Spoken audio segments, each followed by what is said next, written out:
Believed to be the richest man in the world. I believe he's worth $200 billion.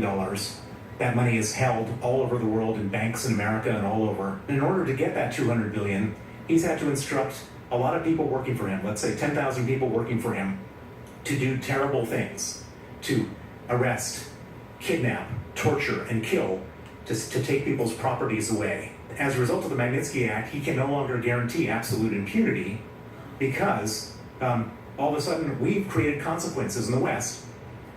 American-born businessman Bill Browder is a Putin adversary who has emerged as a small but key player in the Russia investigation.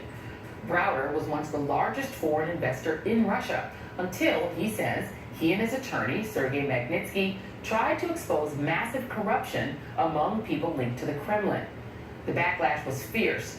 Browder says that members of Putin's inner circle stole $230 million from his company and set him up for tax evasion charges. Sergei Magnitsky was jailed and later died in custody.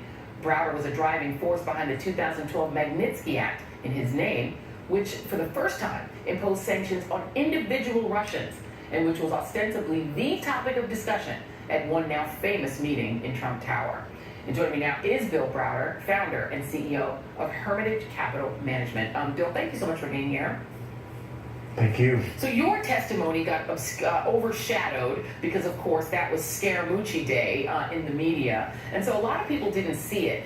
Give us sort of an encapsulated version of why you went to Washington to testify and what it is that you think people need to know about the Putin regime and the Magnitsky Act.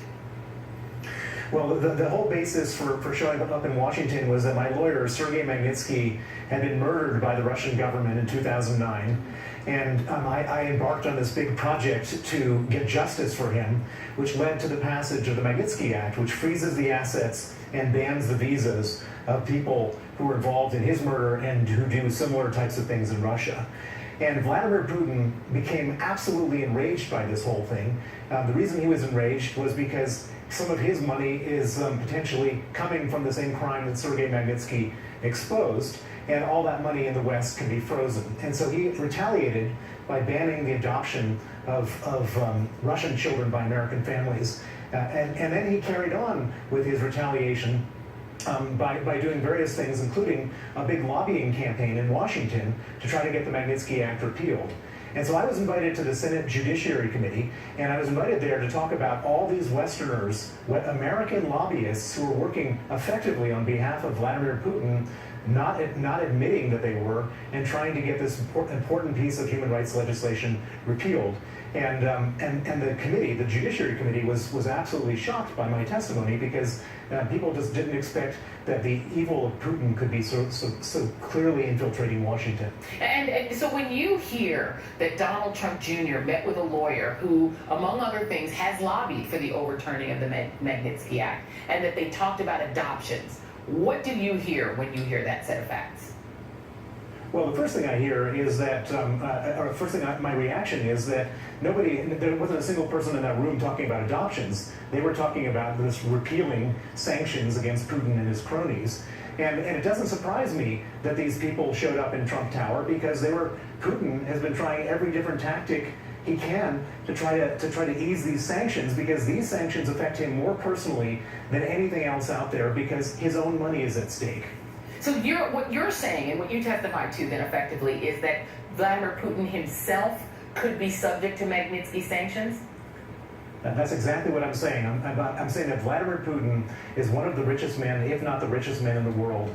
He has a lot of money held in Western banks and American banks, and that he received, through one of his proxies, money from the crime that Sergei Magnitsky exposed. And under the words of the Magnitsky Act, the person who receives money from that crime can have their money frozen in America. So he potentially could have his money frozen by the Magnitsky Act, and he's got a lot of money to be frozen.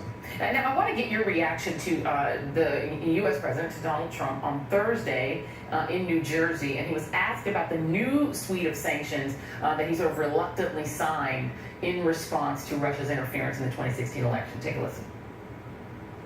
Mr. President, do you have any response to the Russian president selling 755 workers from our embassy? No, I want to thank him because we're trying to cut down on payroll. And as far as I'm concerned, I'm very thankful that he let go of a large number of people because now we have a smaller payroll. There's no real reason for them to go back. So I greatly appreciate the fact that they've been able to cut our payroll for the United States. We'll save a lot of money. As somebody who was tangled with the Putin regime and whose lawyer was killed or died in custody in Russia, what did you make of that response by the U.S. president? Well, basically, Vladimir Putin doesn't respond to anything other than tough force. And for any kind of message to Vladimir Putin that he can do what he wants and get away with it is not a good message to be sending. And so I would have preferred Trump to have a much stronger and more aggressive reaction to what Putin has done, but perhaps he's got some other strategy in mind that we'll see play out in the future. I do understand that he's talking about our response to that on September 1st, so I'm going to give him the benefit of the doubt on this, but Putin is a guy who only understands a boot on the throat, and if that's the ultimate response to this particular action, it's not a good one in my mind. Yeah. You also testified when you went before the Judiciary Committee that Fusion GPS, which is a company that was building up a file on Donald Trump, an opposition research file, is also was hired as a client of Natalia Veselnitskaya, who was the lawyer who met with Donald Jr. At Trump Tower and who's been lobbying for the repeal of the Magnitsky Act.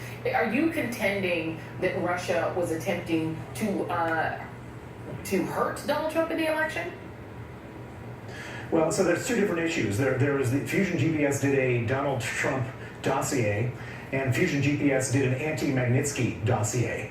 The only thing that I can testify to, and that I did testify to, is that at the same time as Fusion GPS was working effectively for the Russians against Magnitsky, they were working against the Russians with their Trump dossier. I don't know how those two things get mixed up, but what I can say for sure is that Fusion GPS was receiving money indirectly from the Russians at the same time as they were preparing the dossier.